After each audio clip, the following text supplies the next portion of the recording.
আজকে আলোচনা করব ব্যঞ্জন সন্ধি। শব্দের মাঝে বর্গের তৃতীয় বর্ণ অনুসার নাসিক্য ও সংযুক্ত বর্ণ থাকলেই ব্যঞ্জন সন্ধি হয়। বর্গের তৃতীয় বর্ণ হচ্ছে গ, জ, ড, দ, ব।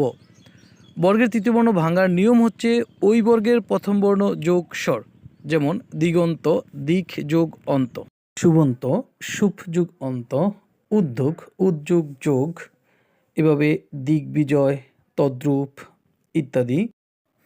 2. শব্দের মাঝে অনুসার থাকলেই ব্যঞ্জন সন্ধি হয়।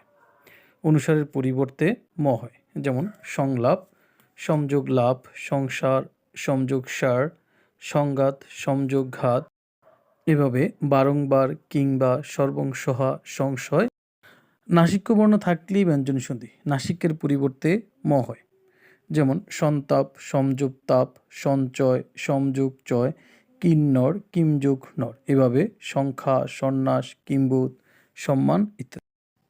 যুক্তবর্ণ থাকলেও ব্যঞ্জন সন্ধি হয়। যুক্তবর্ণের প্রথমটির পরিবর্তে খণ্ডত অথবা দ, আর বাকিটা যেমন আছে তেমন, যেমন উচ্চারণ উদ্যোগ চারণ, উড্ডিন উদ্যোগ ডিন, বিপদজাল এবং বিপদ ছায়া, এখানে দ হবে, যেমন বিপদ জাল বিপদ যোগ জাল, বিপদ ছায়া বিপদ যোগ ছায়া ইত্যাদি। ধন্যবাদ।